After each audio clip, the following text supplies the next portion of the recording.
भद्र तीर्थ, पतत्र तीर्थ और विप्र तीर्थ की महिमा। ब्रह्मा जी कहते हैं, भद्र तीर्थ सब प्रकार के अनिष्टों का निवारण करने वाला है। वह समस्त पापों का नाशक तथा परम शांतिदायक है। विश्वकर्मा की पुत्री उषा भगवान सूर्य की पतिव्रता एवं प्रिया भार्या है। छाया भी उनकी ही भार्या है। छाया के पुत्र शनैश्चर हैं। शनैश्चर की बहिन विष्टि हुई। उसकी आकृति भयानक थी, वह पापमयी थी। भगवान सूर्य ने सोचा, यह कन्या किसको दूं? वे जिस जिसको कन्या देना चाहते वही वही उसकी भयंकरता का समाचार सुनकर उसे लेना अस्वीकार कर देता और कहता, ऐसी भार्या लेकर हम क्या करेंगे? ऐसी अवस्था में विष्ट ने दुखी होकर अपने पिता से कहा, पिताजी, धनवान, विद्वान, तरुण, कुलीन, यशस्वी, उदार और सनाथ वर को कन्या देनी चाहिए। जो पिता इसके विपरीत आचरण करता है वह नरक में पड़ता है। सूर्यदेव कन्या विद्वानों के लिए भी धर्म का साधन है। एक ओर पर्वत, वन और काननों सहित समूची पृथ्वी और दूसरी ओर वस्त्राभूषणों से अलंकृत निरोग कन्या, दोनों एक समान हैं। उस कन्या के दान से पृथ्वी का दान फल होता है। जो कन्या अश्व, गौ और तिल की बिक्री करता है उसका रौ रौ आदि नरकों से भी कभी छुटकारा नहीं होता। कन्या के विवाह में कभी विलंब नहीं करना चाहिए। उसमें विलंब करने पर पिता को जो पाप होता है उसका वर्णन कौन कर सकता है? कन्या के पिता जो उसके लिए दान, पूजन आदि करते हैं वही सफल समझना चाहिए। कन्याओं को जो कुछ दिया जाता है उसका पुण्य अक्षय होता है। कन्या के यों कहने पर भगवान सूर्य बोले, बेटी, मैं क्या करूं? तुम्हारी आकृति भयंकर है, इसीलिए कोई तुम्हें ग्रहण नहीं करता। स्त्री और पुरुष के विवाह संबंध में लोग एक दूसरे के कुल, रूप, वय, धन, विद्या, सदाचार और सुशीलता आदि देखा करते हैं। मेरे यहाँ सब कुछ है, केवल तुम में गुणों का अभाव है। क्या करूं? कहाँ तुम्हारा विवाह करूं? यदि तुम्हारा ऐसा विचार हो कि जिस किसी के साथ विवाह कर दिया जाए तो तुम अपनी स्वीकृति दो, मैं आज ही तुम्हारा विवाह किए देता हूं। यह सुनकर विष्ट ने अपने पिता से कहा, पति, पुत्र, धन, सुख, आयु, रूप और परस्पर प्रेम ये पूर्व जन्म में किए हुए कर्मों के अनुसार प्राप्त होते हैं। जीव पहले जन्म में जो बुरा भला कर्म किए रहता है उसके अनुकूल ही दूसरे जन्म में उसे फल मिलता है। अतः पिता को तो उचित है कि वह अपने दोष से मुक्त हो जाए, कन्या का कहीं योग्य वर के साथ विवाह कर दे। फल तो उसे पूर्व जन्म के कर्मों के अनुसार ही मिलेगा। पिता अपने वंश की मर्यादा के अनुसार कन्या का दान और विवाह संबंध करता है। शेष बातें जो प्रारब्ध में होती हैं वे मिल जाती हैं। कन्या का यह कथन सुनकर भगवान सूर्य ने अपनी लोक भयंकरी भीषण कन्या विष्टि का विवाह विश्वकर्मा के पुत्र विश्वरूप से कर दिया। विश्वरूप भी वैसे ही भयंकर आकार वाले थे। उन दोनों के शील और रूप में समानता थी, अतः सदा आपस में प्रेम बना रहता था। उस दंपत्ति से गंड, अतिगंड, रक्ताक्ष, क्रोधन, व्यय और दुर्मुख नामक पुत्र उत्पन्न हुए। इन सब से छोटा एक पुत्र और हुआ जिसका नाम हर्षण था। वह पुण्यात्मा, सुशील, सुंदर, शांत, शुद्ध चित्त तथा बाहर भीतर से पवित्र था। एक दिन वह अपने मामा को देखने के लिए यमराज के घर आया। वहां उसने बहुत से ऐसे जीव देखे जो स्वर्ग की ही भांति सुखी थे और बहुतेरे दुखी भी दिखाई दिए। हर्षण ने सनातन धर्म स्वरूप अपने मामा को प्रणाम करके पूछा, तात, ये कौन सुखी हैं और कौन नरक में कष्ट भोगते हैं? उसके इस प्रकार पूछने पर धर्मराज ने सब बातें ठीक ठीक बता दी। उन्होंने कर्मों की संपूर्ण गतियों का पूर्ण रूप से निरूपण किया।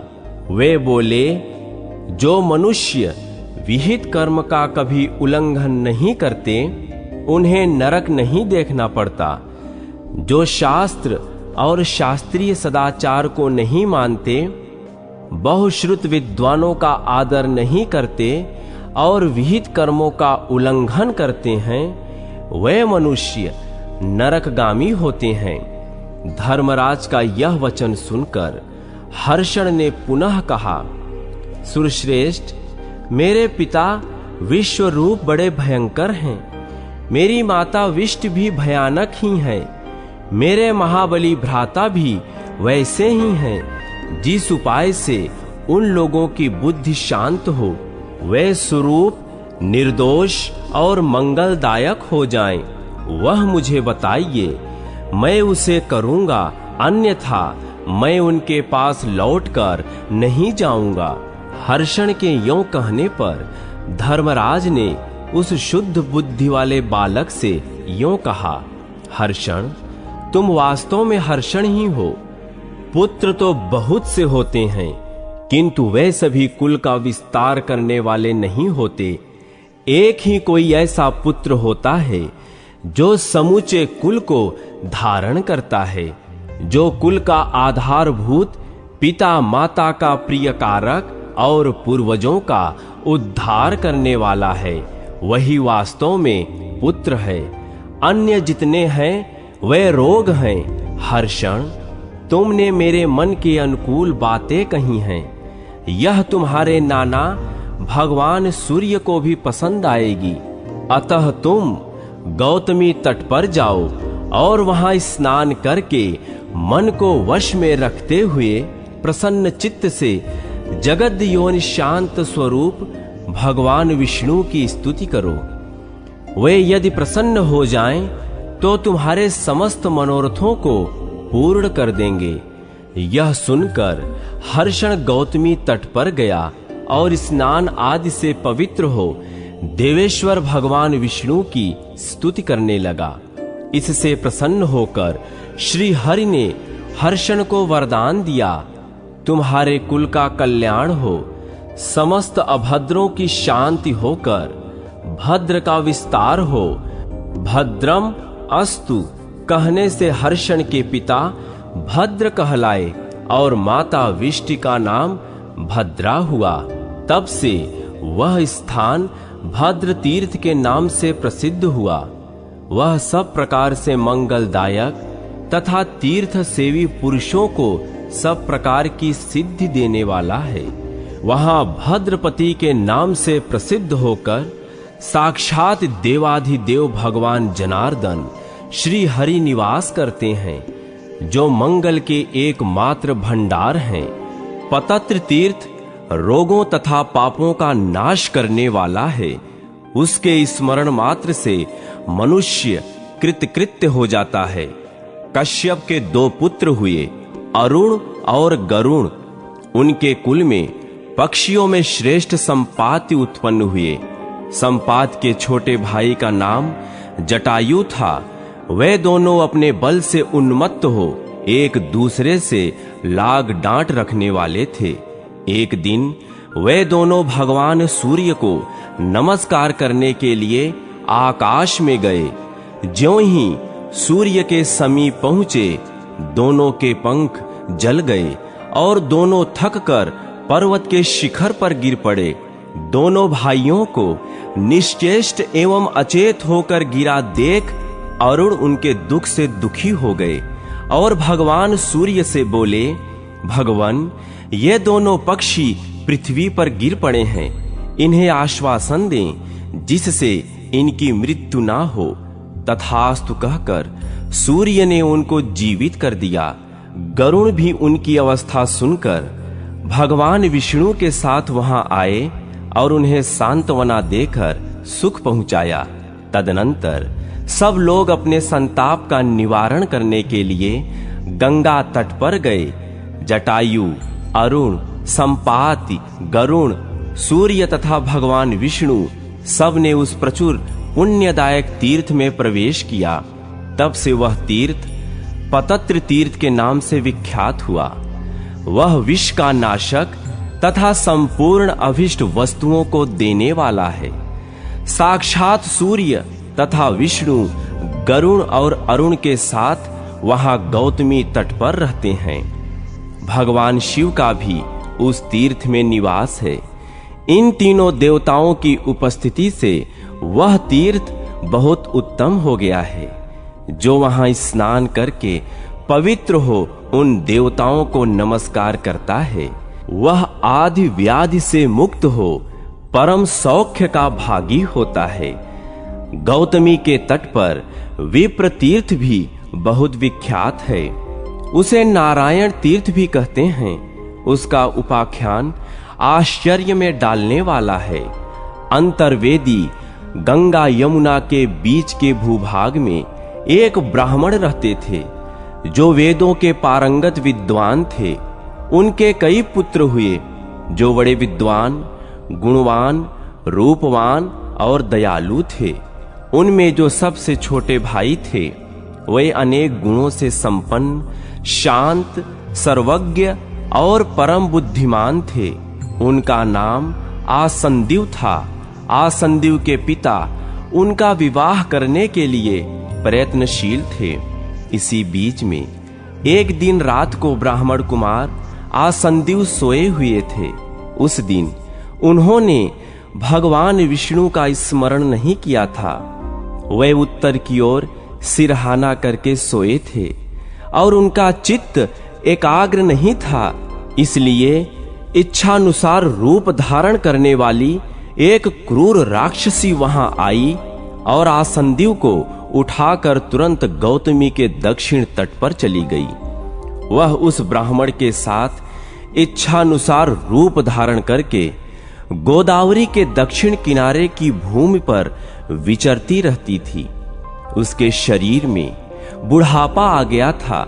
एक दिन उस भयानक राक्षसी ने ब्राह्मण से कहा, विप्रवर, ये गंगा जी हैं। तुम अन्य ब्राह्मणों के साथ मिलकर यहां संध्योपासन करो। जो ब्राह्मण समय पर यत्न पूर्वक संध्योपासन नहीं करते, वे ही देवेश्वरों द्वारा नीच बताए गए हैं। वे चांडालों से भी बढ़कर हैं। तुम यहां सब लोगों से मुझको अपनी जन्मदायिनी माता बतलाना, नहीं तो अभी तुम्हारा नाश हो जाएगा। द्विजश्रेष्ठ, यदि मेरी बात मानते रहोगे तो मैं तुम्हें सुख दूंगी और तुम्हारा जो प्रिय कार्य होगा उसे भी पूर्ण करूंगी। कुछ काल के बाद फिर मैं तुम्हें तुम्हारे देश में, तुम्हारे घर में और तुम्हारे गुरुजनों के पास पहुंचा दूंगी। यह मैं सत्य कहती हूं। ब्राह्मण ने पूछा, तुम कौन हो? काम रूपड़ी राक्षसी ने कहा, मेरा नाम कंकालिनी है। मैं संसार में प्रसिद्ध हूं। परिचय पाकर मुनि कुमार आसंदीव का चित्त भय से व्याकुल हो उठा, परंतु राक्षसी ने अनेक प्रकार की शपथ खाकर उन्हें अपना विश्वास दिलाया। तब ब्राह्मण ने कहा, तुमने जो कुछ कहा है मैं वैसा ही करूंगा। तुम्हें जो प्रिय लगेगा वही बात बोलूंगा और वही कार्य करूंगा। ब्राह्मण की बात सुनकर इच्छानुसार रूप धारण करने वाली राक्षसी ने बुढ़ी होने पर भी मनोहर रूप धारण किया और दिव्य वस्त्राभूषणों से विभूषित हो ब्राह्मण को अपने साथ ले इधर उधर घूमने लगी। वह सर्वत्र यही कहती कि यह मेरा पुत्र गुणाकार है। ब्राह्मण कुमार रूप, सौभाग्य, वय और विद्या से विभूषित थे और वह वृद्धा भी गुणवती दिखाई देती थी। अतः सब लोग उसे ब्राह्मण की माता ही समझते थे। वहां किसी श्रेष्ठ ब्राह्मण ने वस्त्राभूषणों से विभूषित अपनी सुंदरी कन्या उस राक्षसी को आगे करके आसंदीव को ब्याह दी। ऐसे सुयोग्य पति को पाकर कन्या ने अपने को कृतार्थ माना, किंतु वे ब्राह्मण अपनी गुणवती पत्नी को देखकर बहुत दुखी हुए। उन्होंने मन ही मन सोचा, यह पापनी राक्षसी एक दिन मुझे खा ही जाएगी। क्या करूं, कहां जाऊं अथवा किससे यह बात कहूं? मैं भारी संकट में पड़ा हूं। कौन यहां मेरी रक्षा करेगा? मेरी यह कल्याणमयी पत्नी गुणवती, रूपवती और नई अवस्था की है। इसे भी वह राक्षसी अकस्मात अपना आहार बना लेगी। इसी बीच में वह बुढ़िया कहीं चली गई। उस समय अपने पति को दुखित जानकर ब्राह्मण की पतिव्रता पत्नी ने एकांत में विनीत भाव से पूछा, नाथ, आप क्यों कष्ट में पड़े हैं? ठीक ठीक बताइए। ब्राह्मण ने सब बातें विस्तार के साथ बता दी। प्रिय मित्र और कुलीन पत्नी से कौन सी बात अकथनीय है? पति की बात सुनकर स्त्री ने कहा, प्राणनाथ, जिसका मन अपने वश में नहीं है उसको तो सब और भय है। वो घर में भी निर्भय नहीं है, परंतु जिन्होंने अपने आत्मा पर अधिकार प्राप्त कर लिया है उन्हें किससे भय है? वह भी गौतमी तट पर, जहां कितने ही वैष्णव, विरक्त और विवेकी पुरुष निवास करते हैं। यहां स्नान करके पवित्र हो भगवान नारायण की स्तुति कीजिए। यह सुनकर ब्राह्मण ने गंगा में स्नान किया और गौतमी के तट पर भगवान नारायण का स्तवन आरंभ किया। नाथ, आप इस जगत के अंतरात्मा हैं। मुकुंद, आप ही इसकी सृष्टि और संहार करने वाले हैं। अनाथ बंधु नरसिंह, आप ही सबके पालक हैं। मुझ दीन की रक्षा क्यों नहीं करते? यह प्रार्थना सुनकर संसार का शोक दूर करने वाले भगवान नारायण ने सहस्त्र अरों वाले तेजोमय सुदर्शन चक्रों से उस पापिनी राक्षसी को मार डाला और उस ब्राह्मण को अभीष्ट वरदान दे उसे माता पिता के पास पहुंचा दिया। तब से वह स्थान विप्र तीर्थ और नारायण तीर्थ के नाम से प्रसिद्ध हुआ। वहां स्नान, दान और पूजा आदि करने से मनोवांछित फल की सिद्धि तीर्थ का महात्म्य। ब्रह्मा जी कहते हैं, चक्षुष तीर्थ रूप और सौभाग्य देने वाला है। जहां भगवान योगेश्वर गौतमी के दक्षिण तट पर निवास करते हैं, वहां पर्वत के शिखर पर भवन नगर विख्यात स्थान है। यहां शास्त्र धर्म परायण राजा भवन निवास करते थे। उसी नगर में वृद्ध कौशिक नाम की एक ब्राह्मण थे, जिनके वेद वेत्ताओं में श्रेष्ठ गौतम नामक पुत्र हुआ। गौतम की एक वैश्य के साथ मित्रता हुई।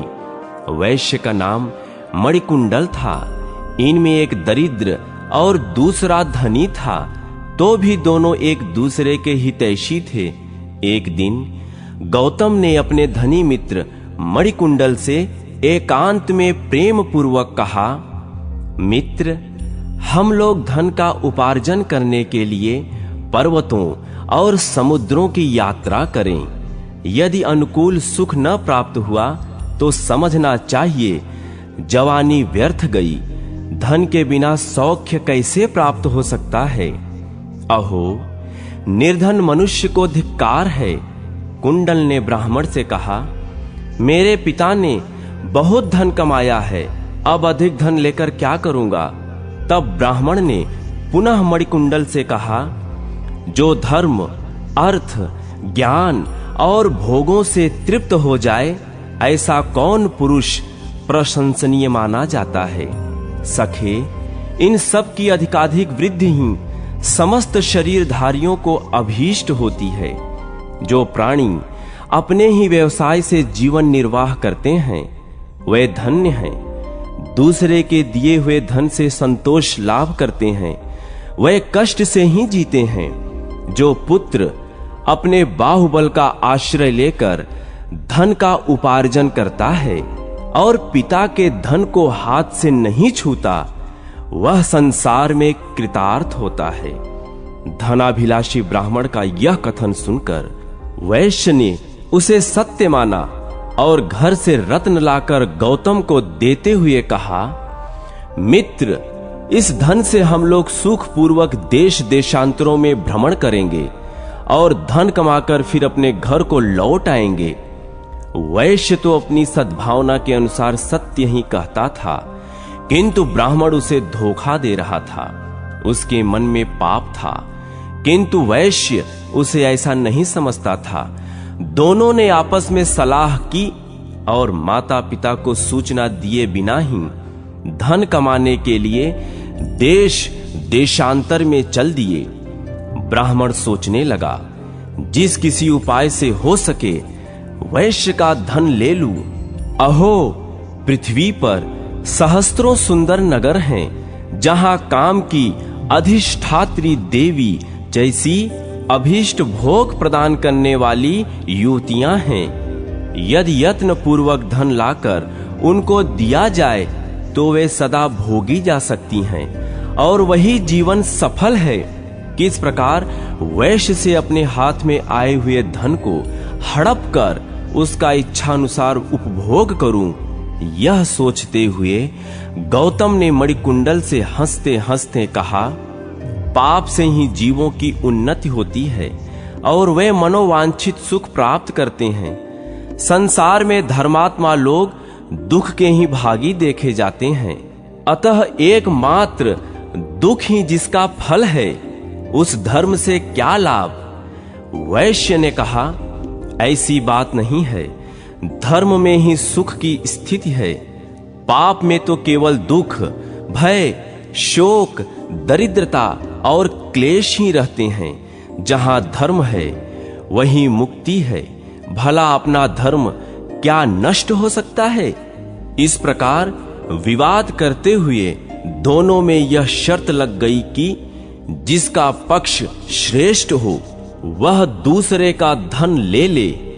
वे बोले, अब चलकर हम दोनों किसी से पूछे, धर्मात्मा प्रबल होता है या अधर्मी? वेद से लोक का ही मत श्रेष्ठ है, क्योंकि लोक में ही धर्म से सुख होता है। इस प्रकार विवाद करके दोनों सब लोगों से पूछने लगे कि पृथ्वी पर धर्म प्रबल है या अधर्म? यह प्रश्न सामने आने पर कोई बोले, जो धर्म के अनुसार चलते हैं उन्हें दुख भोगना पड़ता है और बड़े बड़े पापी मनुष्य सुखी हैं। यह निर्णय सुनकर वैश्य ने अपना सारा धन ब्राह्मण को दे दिया। मणिमान धर्मवेत्ताओं में श्रेष्ठ था। वह बाजी हार जाने पर भी धर्म की ही प्रशंसा करता रहा। ब्राह्मण ने मणिमान से पूछा, क्या तुम अब भी धर्म की प्रशंसा करते रहोगे? वैश्य बोला, हाँ। ब्राह्मण फिर कहने लगा, वैश्य, मैंने तुम्हारा सारा धन जीत लिया, फिर भी निर्लज्ज की तरह धर्म की बात क्यों करते हो? देखो, स्वेच्छाचारी होने पर भी मैंने ही धर्म को जीता है। ब्राह्मण की बात सुनकर वैश्य ने मुस्कुराते हुए कहा, सखे, जैसे धानियों में पुलाक और पंखधारी चिड़ियों में छोटी मक्खियां होती हैं, वैसे ही मैं उन मनुष्यों को भी सारहीन मानता हूं जिनमें धर्म नहीं होता। चारों पुरुषार्थों में पहले धर्म का नाम आता है, अर्थ और काम उसके बाद आते हैं। वह धर्म मुझ में मौजूद है, फिर तुम कैसे कहते हो कि मैंने जीत लिया? यह सुनकर ब्राह्मण ने पुनः वैश्य से कहा, अब दोनों हाथों की बाजी लगाई जाए। वैश्य बोला, ठीक है। फिर दोनों ने जाकर पहले की ही भांति लौकिक मनुष्यों से पूछा, निर्णय ज्यों का त्यों रहा। ब्राह्मण बोला, फिर मेरी विजय हुई। यों कहकर उसने वैश्य के दोनों हाथ काट डाले और पूछा, अब धर्म को कैसा मानते हो? ब्राह्मण के इस प्रकार आक्षेप करने पर वैश्य ने कहा, मेरे प्राण कंठ तक आ जाएं तो भी मैं धर्म को ही श्रेष्ठ मानता रहूंगा। धर्म ही देहधारियों की माता, पिता, सुहृद और बंधु है। इस तरह दोनों का विवाद चलता रहा। ब्राह्मण धनवान हो गया और वैश्य धन के साथ साथ दोनों बाहों से भी हाथ धो बैठा। इस तरह भ्रमण करते हुए दोनों गौतमी गंगा के तट पर आ पहुंचे, जहां योगेश्वर श्री हरि का निवास स्थान है। वहां आने पर फिर दोनों में विवाद आरंभ हो गया। वैश्व गंगा योगेश्वर और धर्म की ही प्रशंसा करता रहा। इससे ब्राह्मण को बड़ा क्रोध हुआ। वह वैश्य पर आक्षेप करते हुए बोला, धन चला गया, दोनों हाथ कट गए, अब केवल तुम्हारे प्राण बाकी हैं। यदि फिर मेरे मत के विपरीत कोई बात मुंह से निकालोगे तो मैं तलवार से तुम्हारा सिर काट लूंगा। वैश्य हंस पड़ा। उसने पुनः गौतम को चुनौती देते हुए कहा, मैं तो धर्म को ही बड़ा मानता हूं, तुम्हारी जैसी इच्छा हो कर लो। जो ब्राह्मण, गुरु, देवता, वेद, धर्म और भगवान विष्णु की निंदा करता है, वह पापाचारी मनुष्य पाप रूप है। वह स्पर्श करने योग्य नहीं है।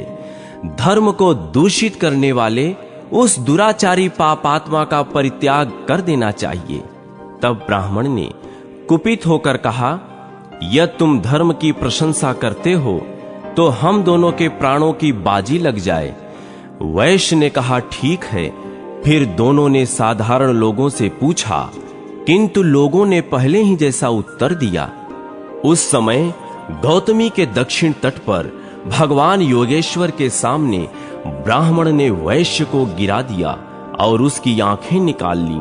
फिर कहा, वैश्य, प्रतिदिन धर्म की प्रशंसा करने से तुम इस दशा को पहुंचे हो। तुम्हारा धन गया, आंखें गईं और दोनों हाथ कट गए। मित्र, अब तुमसे विदा लेकर मैं जाता हूं। फिर कभी बातचीत में इस धर्म की प्रशंसा न करना। यों कहकर गौतम चला गया। उसके जाने पर वैश्य प्रवर मणिकुंडल, धन, बाहु और नेत्र से रहित होने के कारण शोकग्रस्त हो गया। तथापि वह निरंतर धर्म का ही स्मरण करता था। अनेक प्रकार की चिंता करते हुए वह भूतल पर निश्चेष्ट होकर पड़ा था। उसके हृदय में उत्साह नहीं रह गया था। वह शोक सागर में डूबा हुआ था। दिन बीता, रजनी का आगमन हुआ और चंद्रमंडल का उदय हो गया। उस दिन शुक्ल पक्ष की एकादशी थी। एकादशी को वहां लंका से विभीषण आया करते थे। उस दिन भी आए। उन्होंने पुत्र और राक्षसों सहित गौतमी गंगा में स्नान किया और योगेश्वर भगवान विष्णु की विधि पूर्वक पूजा की। विभीषण का पुत्र भी दूसरे विभीषण के ही समान धर्मात्मा था। उसे लोग वैभीषणी कहते थे। वैभीषणी ने वैश्य को देखा और उससे वार्तालाप किया। वैश्य का यथावृत वृत्तांत जानकर उस धर्मज्ञ ने अपने पिता लंकापति महात्मा विभीषण को बतलाया। लंकेश्वर ने अपने गुणाकार पुत्र से प्रसन्नता पूर्वक कहा, बेटा, भगवान श्री राम मेरे गुरु आराध्य देव हैं और उनके आदरणीय भक्त हनुमान जी मेरे सखा हैं। आज से बहुत पहले एक कार्य आ पड़ने पर हनुमान जी बहुत बड़ा पर्वत उठा लाए थे, जो सब प्रकार की औषधियों का भंडार था। उस समय 2 औषधियों की आवश्यकता थी, विशल्यकरणी और मृत संजीवनी। उन दोनों औषधियों को लाकर उन्होंने भगवान श्री राम को अर्पित किया। जब उनकी आवश्यकता पूर्ण हो गई, तब वे पुनः उस पर्वत को उठाकर हिमालय पर ले गए और वहीं रख आए। हनुमान जी बड़े वेग से जा रहे थे, इसलिए विशल्यकर्णी नाम की औषधि गौतमी गंगा के तट पर गिर पड़ी थी। जहां भगवान योगेश्वर का स्थान है, वहीं वह औषधि है। उसे ले आकर तुम भगवान का स्मरण करते हुए इसके हृदय पर रख दो। उससे यह उदार बुद्धि वैश्य अपने संपूर्ण अभिष्टों को प्राप्त कर लेगा।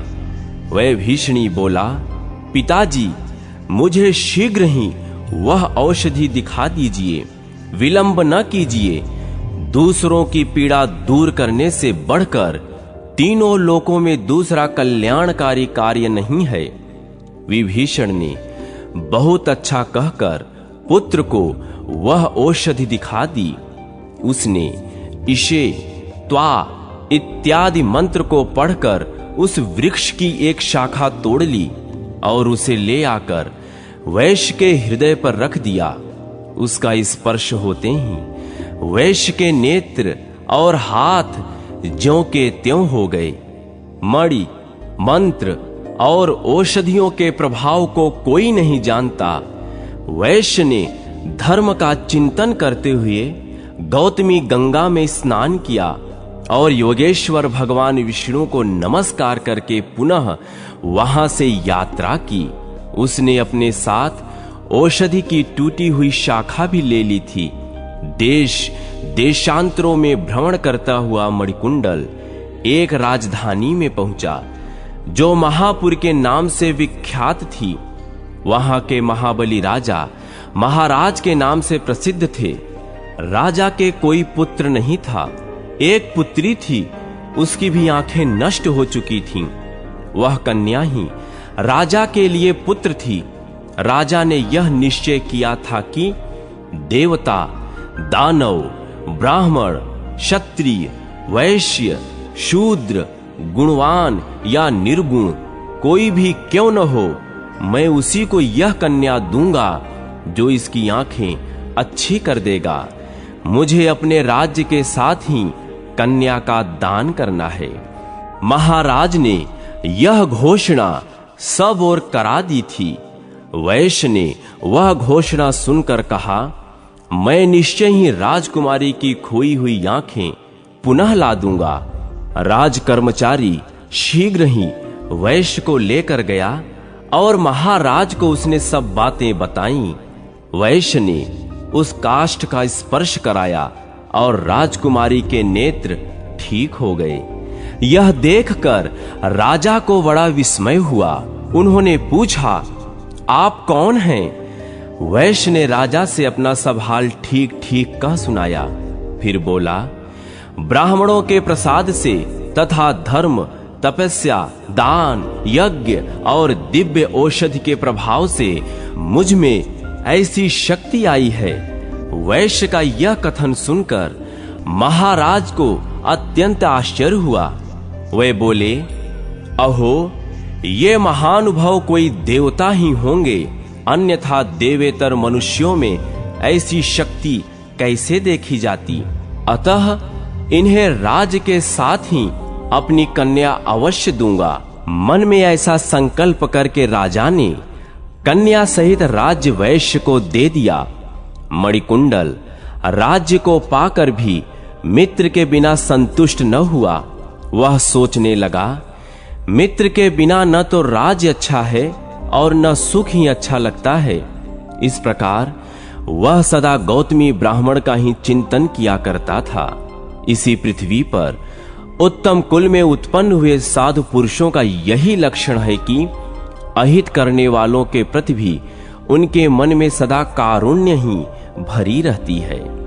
एक दिन महाराज मणिकुंडल वन में गए थे। वहां उन्होंने अपने पूर्व मित्र गौतम ब्राह्मण को देखा।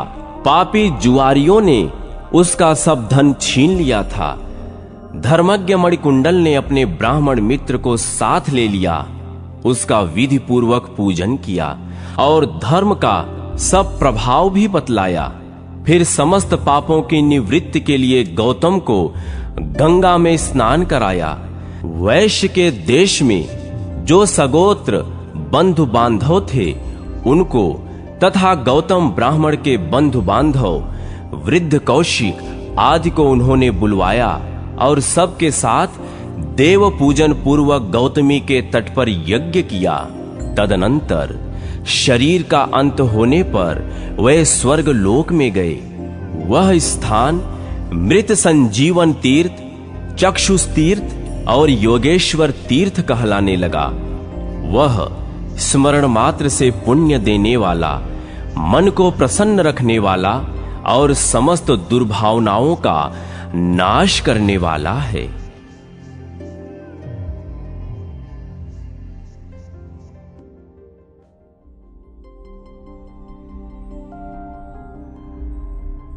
सामुद्र, ऋषि सत्र आदि तीर्थों की महिमा तथा गौतमी महात्म का उपसंहार। ब्रह्मा जी कहते हैं, नारद, सामुद्र तीर्थ सब तीर्थों का फल देने वाला है। उसके स्वरूप का वर्णन करता हूं, मन लगाकर सुनो। गौतम के विदा करने पर पाप नाशनी गंगा जब तीनों लोकों का उपकार करने के लिए ब्रह्मगिर से पूर्व समुद्र की ओर चली, तब मार्ग में मैंने उनके जल को लेकर कमंडल में धारण किया। परमात्मा शिव ने उन्हें मस्तक पर चढ़ाया। वे भगवान विष्णु के चरणों से प्रकट हुई हैं। ब्रह्म ऋषि गौतम ने मृत्युलोक में उनका अवतरण कराया है। वे स्मरण मात्र से सब पापों का नाश करने वाली हैं और गुरुओं की भी गुरु हैं। समुद्र ने जब उन्हें अपनी ओर आते देखा तब मन ही मन विचार किया, जो संपूर्ण जगत की वंदनिया और सबकी ईश्वरी हैं, जिन्हें ब्रह्मा तथा शिव आदि देवता भी मस्तक झुकाते हैं, उनके स्वागत में मुझे कुछ दूर आगे तक जाना चाहिए, नहीं तो मेरे धर्म में दोष आएगा। जो अपने घर आते हुए महापुरुष को लेने के लिए मोहवश स्वयं उपस्थित नहीं होता, उस पापी की रक्षा करने वाला दोनों लोकों में कोई नहीं है।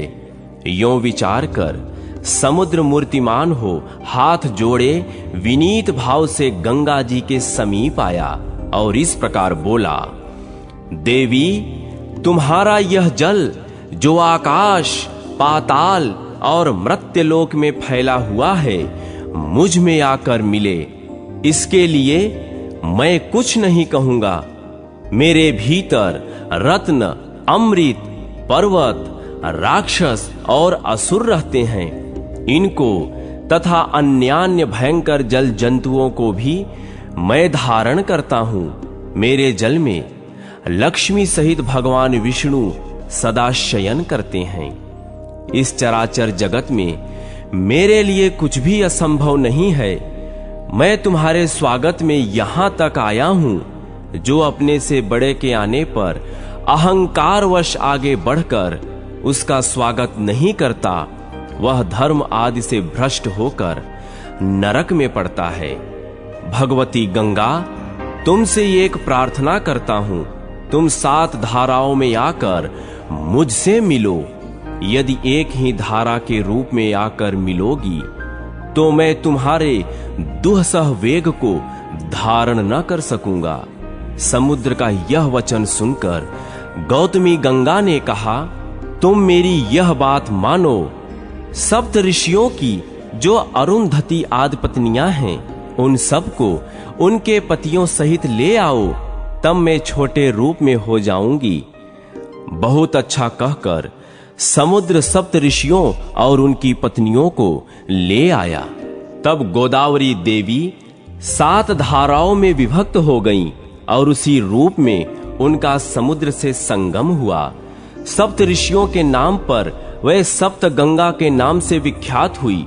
वहां भक्ति पूर्वक जो स्नान, दान, श्रवण, पाठ और स्मरण आदि शुभ कर्म किया जाता है, वह समस्त अभीष्ट वस्तुओं को देने वाला होता है।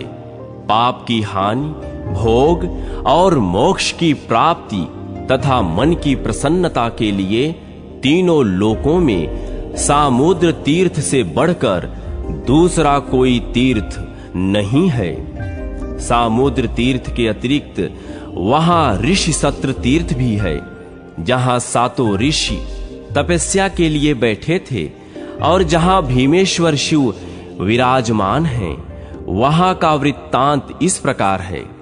7 ऋषियों ने गंगा को 7 धाराओं में विभक्त किया। सबसे दक्षिण की धारा वाशिष्ठी कहलाई, उससे उत्तर वैश्वामित्री, उससे उत्तर वामदेवी, बीच की धारा गौतमी, उससे उत्तर भारद्वाजी, उससे उत्तर आत्रेयी और अंतिम धारा जामदग्नि है। उन सब ऋषियों ने मिलकर वहां बहुत बड़े सत्र का अनुष्ठान किया। इसी बीच में देवताओं का प्रबल शत्रु विश्वरूप वहां आया और ब्रह्मचर्य तथा तपस्या के द्वारा उन ऋषियों को प्रसन्न करके विनय पूर्वक पूछा, मुनिवरों, यज्ञ अथवा तपस्या जिस उपाय से भी मुझे बलवान पुत्र प्राप्त हो, जिसे देवता भी परास्त न कर सकें, वह उपाय बतलाइए। तब परम बुद्धिमान विश्वामित्र ने कहा, तात, कर्म से नाना प्रकार के फल प्राप्त होते हैं। 3 कारणों में कर्म ही पहला कारण है, दूसरा कारण कर्ता है और तीसरे कारण के अंतर्गत उपादान और बीज आदि अन्य उपकरण हैं। उपादान और बीज को विद्वानों ने कर्म नहीं माना है। जहां बहुत से कारण उपस्थित हो, वहां कर्म ही प्रधान कारण सिद्ध होता है, क्योंकि कर्म करने से फल की सिद्धि देखी जाती है और न करने से नहीं। अतः फल की सिद्धि कर्म के ही अधीन है। कर्म भी 2 प्रकार के जानने चाहिए, क्रियमाण और कृत। क्रियमाण कर्म का जो साधन है, वह कर्तव्य बताया गया है। विद्वान पुरुष कर्म करते हुए जो भावना करता है, उसके अनुरूप ही फल की सिद्धि होती है। यदि बिना भावना के विधि पूर्वक कर्म का अनुष्ठान करता है, तो उसे अन्य प्रकार का फल मिलता है, किंतु भावना करने पर संपूर्ण फल उस भावना के अनुरूप ही होता है। अतः तप, व्रत, दान, जप और यज्ञ आदि क्रियाएं कर्म के अनुरूप भाव होने से ही अभीष्ट फल देती हैं। भाव भी 3 प्रकार का जानना चाहिए, सात्विक, राजस और तामस। जिस भावना के अनुरूप कर्म होगा, वैसा ही फल मिलेगा। अतः फल की प्राप्ति कर्म के अनुसार और भावना के अनुरूप भी होती है। इसलिए कर्मों की स्थिति विचित्र है। यों समझकर विद्वान पुरुष को अपनी इच्छा के अनुकूल भाव भी बनाना चाहिए, फिर उसके अनुरूप कर्म भी करना चाहिए। फल देने वाला भी जब फल चाहने वालों को फल देने में प्रवृत्त होता है, तब उसके कर्म और भावना के अनुसार ही फल देता है। कर्म, धर्म, अर्थ, काम और मोक्ष 4 पुरुषार्थों का कारण है। यदि निष्काम भाव से कर्म हो, तो वह मुक्तिदायक होता है, और सकाम भाव से होने पर वही बंधन का कारण बन जाता है। अपने भाव के अनुसार ही कर्म बनता है, तथा वही इस लोक और परलोक में भांति भांति के फल देता है। भाव के अनुकूल कर्म होता और तदनुसार भोग मिलता है। अतः भाव सबसे बढ़कर है। तुम भी भाव के अनुसार कर्म करो, फिर जो चाहोगे प्राप्त कर लोगे। बुद्धिमान विश्वामित्र मुनि का यह कथन सुनकर विश्वरूप ने तामस भाव का आश्रय ले दीर्घ काल तक तपस्या की। प्रधान ऋषियों के मना करने पर भी उसने अपने क्रोध के अनुरूप देवताओं के लिए भयंकर कार्य किया। भयंकर कुंड खोदकर उसमें भयानक अग्नि को प्रज्वलित किया और उसी में बैठकर मन ही मन अत्यंत भयंकर रौद्र पुरुष का आत्म रूप से चिंतन किया। उसे इस प्रकार तपस्या करते देख आकाशवाणी हुई, भीम स्वरूप जगदीश्वर शिव की महिमा को कौन जानता है? वह संपूर्ण जगत की सृष्टि करते हैं तो भी उसकी आसक्ति से लिप्त नहीं होते। यों कहकर आकाशवाणी मौन हो गई। मुनीश्वर गण भगवान भीमेश्वर को नमस्कार करके अपने अपने आश्रम को चले गए। विश्वरूप महाभीम था, उसके कर्म भी भयंकर थे, उसकी आकृति भी बड़ी भयानक थी, उसके हृदय का भाव भी भयंकर ही था। उसने भीम स्वरूप भगवान रुद्र का ध्यान करके अग्नि में अपनी आहुति दे दी। तब से उसके द्वारा आराधित भगवान शंकर भीमेश्वर कहलाते हैं। वहां किया हुआ स्नान और दान निसंदेह मोक्ष देने वाला होता है। जो सदा भक्ति पूर्वक इस प्रसंग का पाठ और श्रवण करता है तथा देवताओं के स्वामी भीम स्वरूप भगवान शिव को प्रणाम करता है, उसे भगवान शिव अपने सर्व पापापहारी चरणों की शरण में लेकर मुक्ति प्रदान करते हैं। यों तो भगवती गोदावरी सर्वत्र और सदा ही संपूर्ण पाप राशि का विनाश करने वाली तथा परम पुरुषार्थ मोक्ष देने वाली हैं, तथापि जहां वे समुद्र में मिली हैं वहां उनका महात्म्य विशेष रूप से बढ़ा हुआ है। जो पुण्यात्मा प्राणी गोदावरी सागर संगम में स्नान कर लेता है वह अपने पूर्वजों का दुःसह नरक से उद्धार करके स्वयं भी भगवान शिव के धाम में जाता है। जो वेदांत द्वारा जानने योग्य तथा सबका उपास्य है, साक्षात वह ब्रह्म ही भीमेश्वर के रूप में प्रकट है। भीमेश्वर का दर्शन कर लेने पर जीव फिर भयंकर दुख देने वाले संसार में नहीं प्रवेश करते। देवताओं की भी वंदनीय गंगा जहां समुद्र में मिली, तब संपूर्ण देवता और मुनि उनके पीछे पीछे स्तुति करते हुए गए।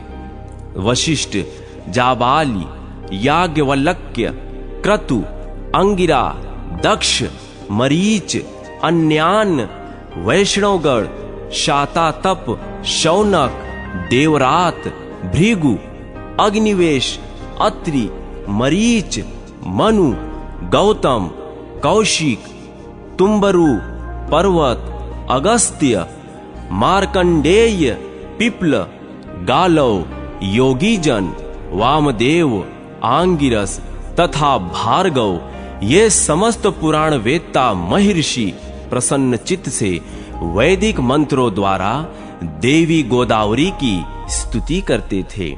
गोदावरी को समुद्र में मिली हुई देख भगवान शिव और विष्णु ने भी मुनियों को प्रत्यक्ष दर्शन दिया।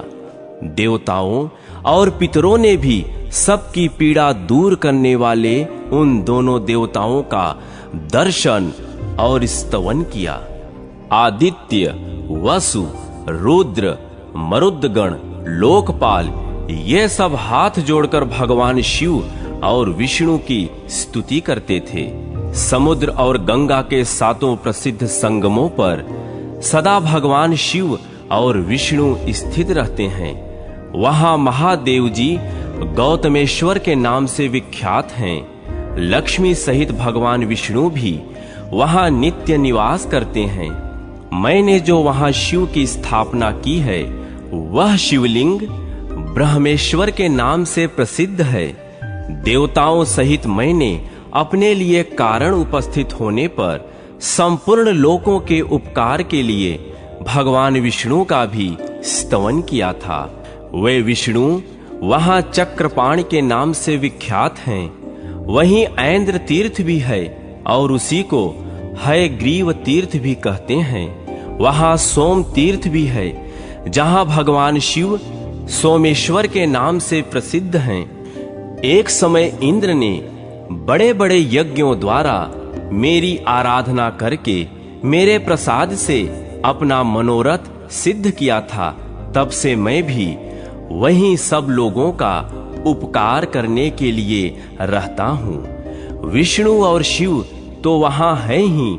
अग्नि ने जहां यज्ञ किया वह स्थान आग्नेय तीर्थ के नाम से प्रसिद्ध है। तदनंतर आदित्य तीर्थ है, जहां वेद में आदित्य प्रतिदिन मध्याह्न काल में दूसरा रूप धारण करके मेरा, शिव का तथा विष्णु का दर्शन एवं उपासना करने के लिए आते हैं। वहां मध्याह्न काल में सब लोग वंदनीय हैं, क्योंकि न मालूम सूर्य वहां किस रूप में आ जाएं।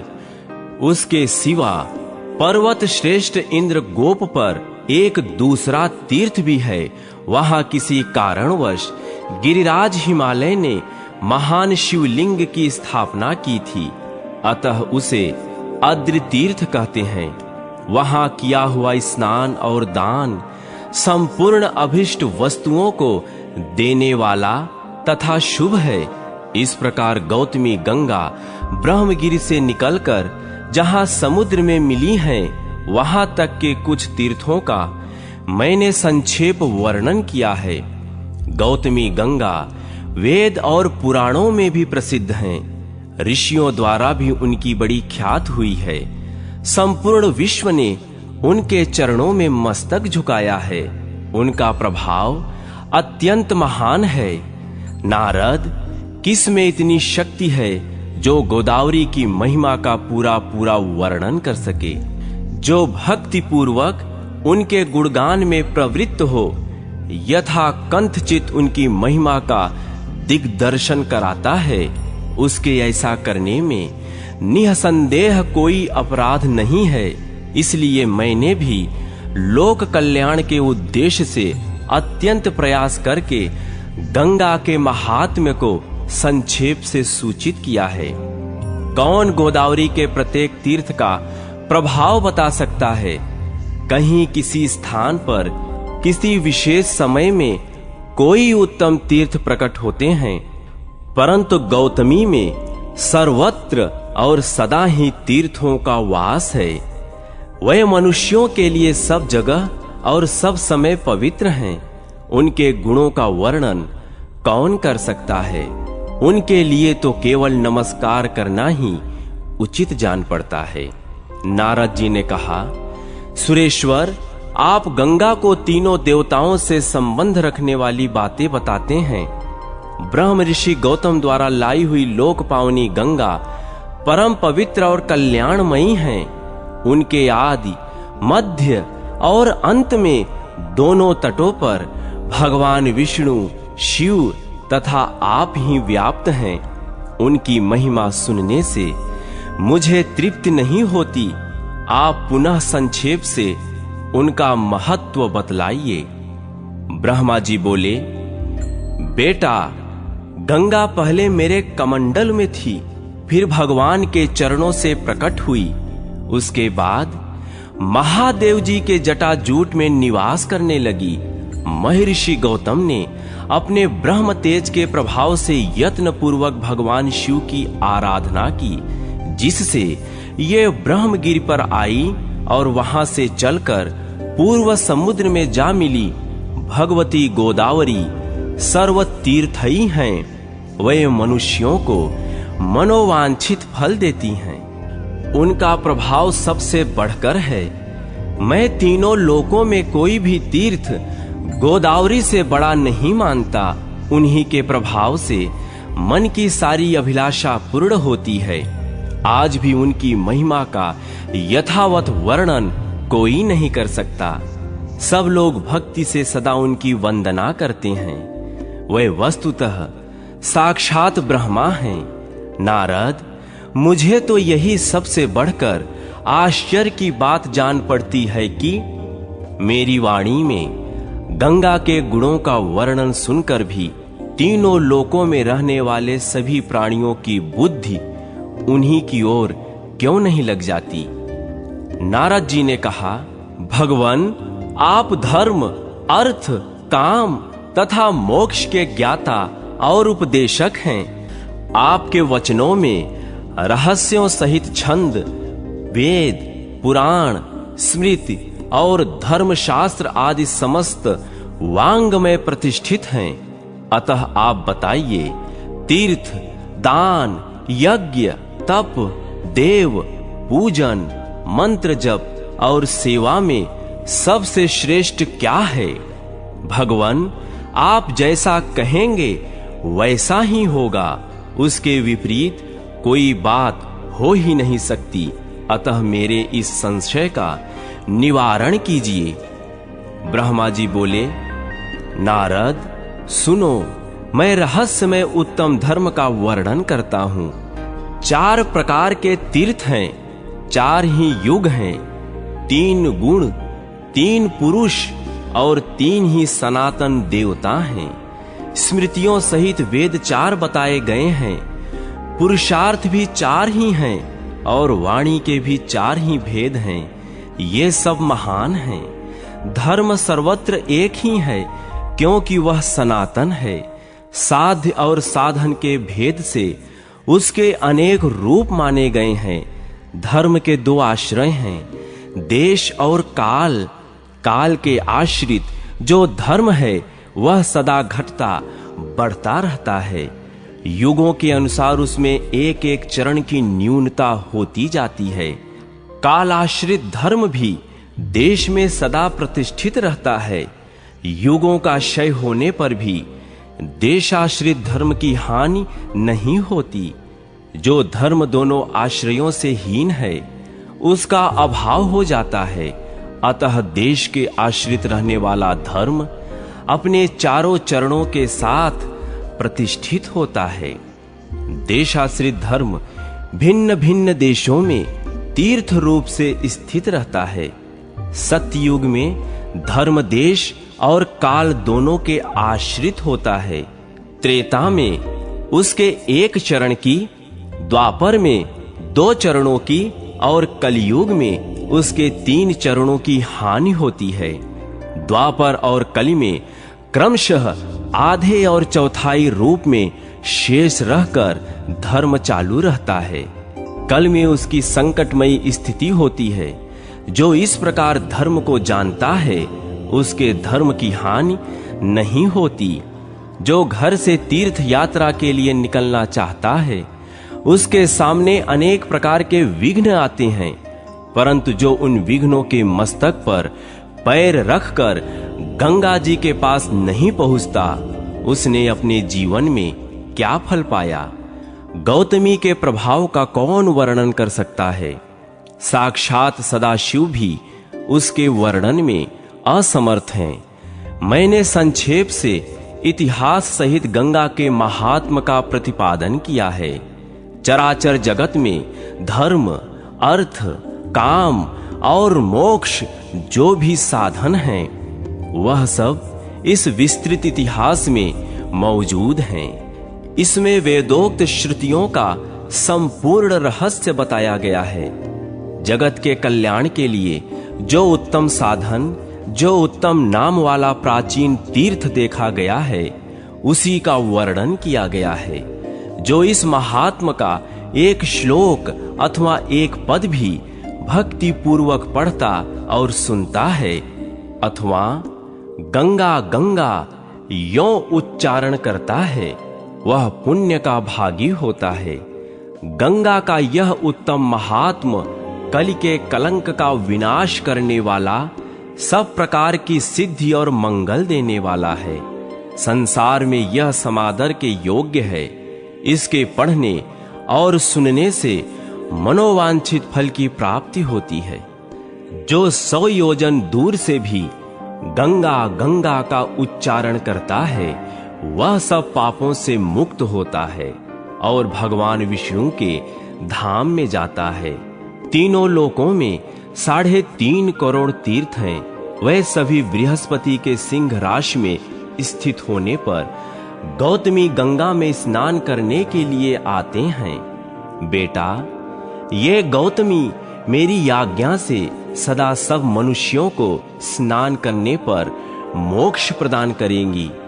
हजारों अश्वमेध और 100 वाजपेय यज्ञ करने पर जो फल मिलता है वह इस महात्म्य के श्रवण मात्र से प्राप्त हो जाता है। नारद, जिसके घर में यह मेरा कहा हुआ पुराण मौजूद है, उसे कलिकाल का कोई भय नहीं है। वह उत्तम पुराण जिस किसी मनुष्य के सामने कहने योग्य नहीं है, श्रद्धालु शांत एवं वैष्णव महात्मा के सामने ही इसका कीर्तन करना चाहिए। यह भोग और मोक्ष देने वाला तथा पापों का नाश करने वाला है।